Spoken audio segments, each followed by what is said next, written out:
Hi folks, it's Dino Bob. Welcome back to the Prehistoric Revival Park set in Costa Rica, where we're heading for the big dinosaurs. This is looking at the park at its current state. And now we're going to pick up where we left off at a Nasutoceratops exhibit, a new day for the animals. And we're going to move along it for a bit as we go past the slightly modified viewing platform. As you can see there, it didn't have stairs. It still needs railings. So it's not quite safe for our guests, which maybe that's why you're not seeing any of the music. Who knows? Anyway, let's move along. In the distance, you can see another prefab. This is a Bratto Burger restaurant. Rather nice, complicated bit of prefab building. The interior restaurant you can see there. And then if you look through the building out in the back there, where the cursor just ran, there's an outdoor grilling area. Pretty neat, actually. Prefab shelter for the Nasutoceratops, um, elevated to make it a little more visible as we go through it. So further down the road, you can see another one of those three-story viewing platforms that we saw back in the Jurassic floodplain exhibit. Off that way is the track to part 3. We'll come back to that before the end of this, and you'll get to actually see it in part 3. So we spin back around, and that spins you around the Nasutoceratops, and dead ahead you can see the end of the trail on the iguanodon exhibit. It's quite a long thing because it's a long, kind of skinny exhibit. So much space for those animals. And as we move toward the viewing platform, we'll take a brief look at an implied entrance to a keeper area. This is not a prefab. This is something I threw together pretty quickly to take a placeholder for some stuff that really isn't necessary in game right now. So we're coming around now. A little bit of rock work there. It leads up to the viewing platform, but we're going to go up and look at a different exhibit. And that's the one on the left. Again, a prefab. This is one of the two-story ones, which has viewing at the lower levels. We'll look at that in a bit. And I stole the stairs and moved them out here to better match the terrain that I had here after building the exhibit. You can see a Pachyrhinosaurus up there, and that should tell you roughly what part of the world the animals in here are from. These are Albertan animals, all Dinosaur Park, I think. But we got Pachyrhinosaurus, we got Styracosaurus somewhere out there. Ah, I see another Pachy. Now, the Ceratopsians have gathered here. And there are also Lambeosaurs out there somewhere, probably on the other side of the hill. Oh wait, I think I see one right under the cursor there. He's lying down in the water. Anyway, big exhibit because of the hadrosaurs, and fairly extensive. The path goes all the way around. It would pop up so you can see that. And path goes all the way around, viewing platform on the other side. Same prefab starter, just slightly modified in a different way to suit the immediate terrain around it. So we'll come back down, go through the building, and these viewing platforms have hay beds and a little bit of shelter for the animals under here. Right now, because the animals care about what kind of fence is around them, making them happy, and we don't have null fences or exhibit markers, as they'll be called in PK, we've got an ugly fence in there. Oh, look at those guys snuggling up together. Aren't they cute? Yes, I'll get off your tail now. Okay. So back at the platform, you can see a little bridge and stairs that go down back to the path over here to take a look at that exhibit. And once again, not as familiar as I should be with this park because I built it so fast. Trying to remember who's in there. I should get better at this. Um, anyway, we got two paths. That's the one that goes up and around the Albertan animals exhibit, but we're not going to take that one. We're going to head this way and stop at a small exhibit right here. I don't know if we'll be able to see them, and they're mostly hanging out in the distance, the other half of the exhibit. This is sort of a dumbbell-shaped exhibit. I don't know if you can see the guy walking up the hill in the distance, but there's another exhibit on the far side of that. And these two exhibits are Psittacosaurus, two different um, of the alternate species. There's one of the guys in this one here and another one there. But they're a little too far away, so maybe we need to give you a little close-up. So let's see what we can do about that. And there he goes. Very dramatic markings on this guy. And you see by the red sky that it's nighttime. He's going to leave, and we will also leave this day and jump into a new day and see perhaps even the same guy chilling on top of that little mound. And we're going to proceed down this path because I promised you big dinosaurs in this one. And mostly we've been looking at little guys. Well, that's a big guy there. That's a prefab for a Hell Creek scenery piece. Again, modified for this park slightly. But these things are very useful for those of you who don't want to build your own.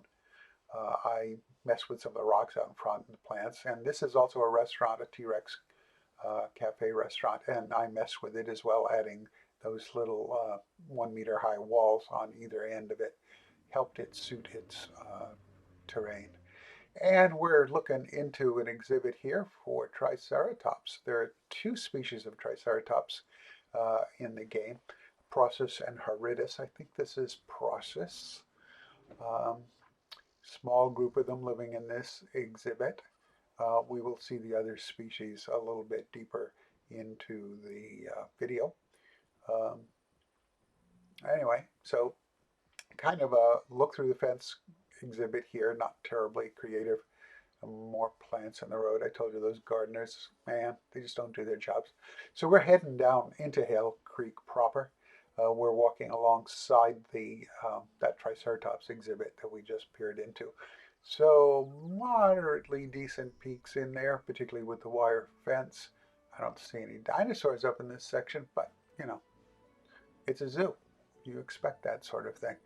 So we need to truck on down to the next one. So we'll pick up the pace, I think, a little bit. And coming into this exhibit, you can probably tell if you got a glimpse of what the feeder was out there, who might be in this one. Another prefab, the modern viewing platform. And we come out here and take a look for our animals. And oh, there he is, coming right toward us. Good thing we're up on the other side of the fence, I think. This is, of course, Tyrannosaurus Rex. Got two of them in here, which means there's the other one set getting up. Didn't notice them there. Looked like a rock.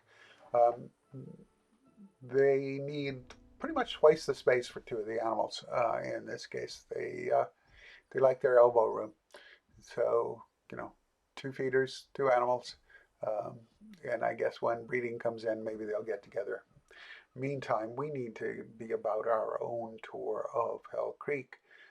If we leave the viewing platform and zoom down the road a little piece and come up, you see that little bluff, rough center in the distance there. There's a blood pumpkin up there to attract tyrannosaurs, so they can come up here and look out over the cliff at the Hell Creek herbivore exhibit. And this is where the other Triceratops species is, along with Edmontosaurus annectens.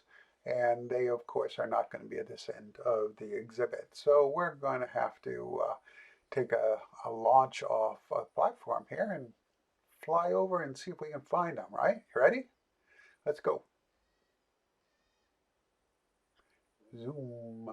Through the trees. Pow, pow, pow, pow. There they are. Look at them horns. Intimidating fellow. Yet another nice modeling job from the PK team. Annectens just got a little bit of a glow up from the earlier beta and alpha animal. So he's a bit more detailed now.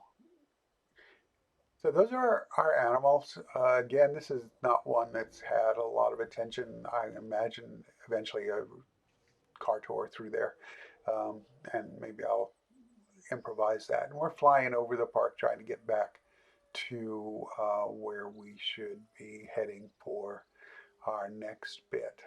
And that's seeing those, no, that's the Triceratops. We don't want to look at that. Um, Looking at the Psittacosaurus exhibits. So this is a little off the main path kind of thing. We're going up, and this is the other side of the first one we saw. There's one hanging out there at a distance. So he's going to be boring. So let's go up the other, pay attention to the other side. The sun's starting to go down. The lights have just come on. And he's got a little mountainous exhibit. And this is the biggest of the three species of Psittacosaurus we have in the game. And they're going to hide on us too, of course. There's just two of the animals in these exhibits when I filmed this. They can, of course, have more. And with only two of these little guys in there, they're sometimes hard to find. You know, he's chowing down. See him? There you go. Let's go get him. Oh, and the other one's sleeping right next to it. Okay. So zooming in. And this is the one with the most pronounced horns and spiky bits on their face. And I guess he doesn't like being looked at. Oh well, anyway, we'll leave him alone and head on out because we're coming up probably on the end of today's video. We've got a little bit more still to do though, because I promised you big dinosaurs, didn't I? And who is bigger than Alamosaurus, the biggest dinosaur in the game, and that's where we're headed now by way of this little nosh place of several of the food kiosks, and also was it Giganotus? Giganotus? Anyway, Gigantoraptor gift shop with the little skull there, and of course it's going to start to rain. No control of the weather in the challenge game, so we have to deal with it. But we're going to deal with it quickly by moving along so we can get a bit faster to our animal. And we're coming out of the rain as well as the speed and approaching another modular build viewing platform with space underneath it where people can get a ground eye view of some of the animals. This would be another one that would be great to replace with some glass down there once we get no barriers, or the animals at least concentrate on where the main barrier is. So this is a Lomosaurus, and they have had a tendency to get stuck in this spot, and this old girl is stuck right now. Just a little interesting to look at. And I've got two more of them out there in the distance. I don't know if they sing like Jurassic Park brachiosaurs. I haven't heard them. Maybe someday they will. They certainly give you the heads over the treetop effect. Not much to say about these. This is another quick exhibit that I did. And we still got a couple more animals to see today. And we're going to go by way of this other prefab, which is another plaza area. You can see the tables with the sunshades. There's a toilet, and we've got some vending machines on the other side. So, you know, visitor amenities at the same time as having, you know, a little bit of scenic clutter in your park that ramps it up a bit without much work. And there's that other viewing platform, same as we just saw. And this time it's Dinoceras, the danger duck. Three skins for this guy, one of which doesn't have feathers. I'm not terribly fond of that one. For some reason, I really... Oh, yeah, make a noise. I really like the look of the feathers on this guy. It makes for a really interesting looking animal. And it's a really big exhibit. These animals are kind of space intensive. They are very big animals. It's roughly the size of a Tyrannosaurus. Those forearms are the first part that was known of these animals, and that was all that was known for decades. And the shoulder blade and forearm is something like 6 feet long, 2 meters roughly. Yeah. So two of them in here. That's an overview of the whole exhibit. You can see a lot of water. These guys like that. I obviously got to get some more dung beetles in there. And look back over some of the pathways leading deeper, as we're going to go quickly down the road, to another Asian animal. And this time it is the largest of the Parasaurolophus species in game. The animal itself, Charonosaurus, is a generic name that it is often referred to by, and it may indeed be more appropriate than having it be a Parasaurolophus um, species, because while its body is very similar, it's turning out that its crest may be different. It is more closely related to another Chinese dinosaur, also closely related to Parasaurolophus, and its crest survives, unlike the Charonosaurus crest. And it is different from the kind of trombone look of your basic Parasaurolophus. So that information broke after PK had modeled this animal. So, if the Gebs get ambitious, maybe they'll change it, um, and maybe not. Um, they got a lot of other work to do. We're walking along a little bit of a path that looks into the Hell Creek exhibit, and I got to finish rock work to hide those fences, and now we're going to zoom down along as the day's getting longer and back across most of the park that we've been perambulating over today, and take a sneak peek at what's coming in part 3 of this short series of the tour through the PRP.